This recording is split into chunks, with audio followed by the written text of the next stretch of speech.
If you haven't subscribed, please click subscribe. We're at 1,300 now. We're tearing towards 2,000, which is amazing. And that will help us get to where we want to go and grow the channel. So let's get into the quick video.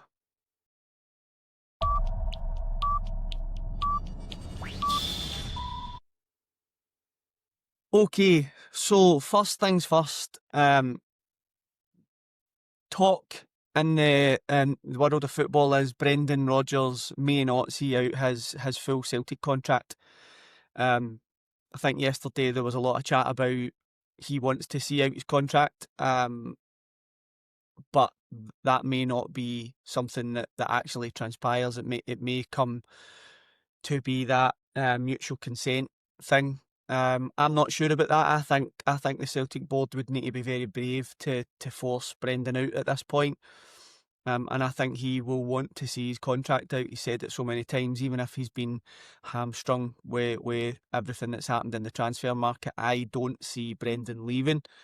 However, he is in a shortlist for Nottingham Forest. Nunez has just been sacked. He was sacked overnight. And when these jobs come up, he's always going to be on the list. He's always going to be there or thereabouts. The three-man list for that job is Brendan. We have got Ange Postecoglou as well, to Celtic and ex-Celtic managers, and then you've got Jose Mourinho. So the chat from the Nottingham Forest side of things is they are looking for a super attacking manager. Kind of takes Brendan out the equation, if you ask me. I know he's attacking, but there's a lot of side to side passing to try and find the angles to attack, whereas Postecoglou is just full throttle, get the foot down and go for it. I think it takes out Mourinho as well, because Mourinho is a very counter-attacking type of player as well. Likes to be very tactical. So I'm thinking Postecoglou is the man for the Forest job. But what do I know? Just to let you know that the Forest job's available and that Brendan Rodgers is on that three-man list, which doesn't surprise me, and I'm probably sure it won't surprise anyone else. Whether Brendan sees out his contract or not, whether that insider at Celtic is actually true or not, and Brendan's trying to engineer a move out, which I don't blame the guy if he does. We'll wait and see. But let's hope he sticks his contract out and we have a run in Europe and win the league. Hopefully a treble. Okay, so Brendan Rodgers aside, and we're not talking about any of the nonsense that's been going on anymore. We've done that to death. We'll maybe pick up if any more bombs drop, but let's stick to the football. We've got Kilmarnock on Sunday. Hopefully we go and blow them away. We need a good result. We need something to happen to give us all a cheer and give us all a wee bit of positivity in our Celtic lives. We know that we signed Iniacho. We were digging about that bargain bucket when the transfer window shut, and we pulled out Iniacho. It's like a lucky bag. Don't know what you're going to get with these guys. It's like going to the island Asdan. It's like the reduced style.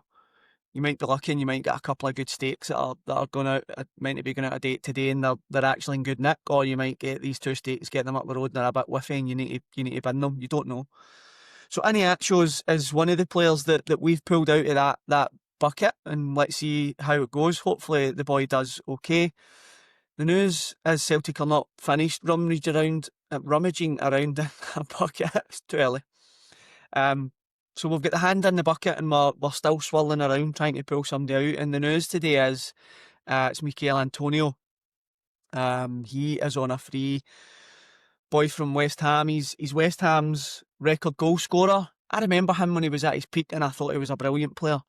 But he's now at an age where, well, I'll let you guys decide what you think. But what could he bring? The guy's going to be 35 in March. In fact, 35 March 25, so he's already 35. So he's heading, hurtling towards 36 now. Not really an age you want to bring somebody in, but we said that about Moravchik, and look what Moravchik brought to Celtic back in the day was phenomenal. I don't think he was quite 35 though. So what could he bring to Celtic? He's physical, which what we need somebody who is physical. We need a physical presence up front. I'm not sure if any actual's got that, and that's his game. But Antonio was a powerhouse of a centre forward. Very, very good in his day. Strong, direct. He was capable of bullying defenders, and I think that's what he'll come up against. He'll come up against big, strong defenders in the Scottish Premiership. In the Premier League, less physicality. So he could help with us aerially as well. Good at holding the ball up from what I remember, and good in the air. He's got a lot of experience at the top level. You know, he's been there and he's done it. As I said at the start, he's West Ham's record goal scorer. Years of experience, tackling better defenders than he'll come up against in Scotland. Elite defenders in the Premier League. Maybe not as physical as I said, so he should have the mentality that Celtic are looking for. Maybe a bit of composure and the physicality that we need. One of his main strengths was his pace. He'll not get to use that in Scotland the way Brendan Rodgers plays. We've seen it with Kyogo. Kyogo was phenomenal under Ange Postecoglou because we get the ball forward really quickly and he just played off that last defender and it was perfect. Brendan changed all of that and Kyogo's powers waned. And in my opinion, you need to sign a player for their abilities, but their abilities have to fit your style, your tactics and your league. We come up against a low block all the time. Pace is not always something that can be used. So I'm not sure about that. He's versatile. He can play as a striker. He has played in the wing, which can help us because I think he's right-footed. Maybe play him as a right winger. Don't know. And he's also played as a wing back in his career. So it could be a focal point up front, or if we are really in need of somebody to go out wide, we could potentially use him out there. Big game mentality. I think the man's been there before. He's been there and done it. He was in West Ham's European run, so he knows what it's like to play in Europe, which is going to be handy if we do get him in. Would he be good against Rangers? I think he would. I think the games against Rangers is where he would shine because he would get a bit of space. To use that pace if he still has it. Actually, I'm talking about pace as if he's still there, but I don't know if he's actually got it still. Concerns for me, he's 35. Has he still got that pace? Is it there?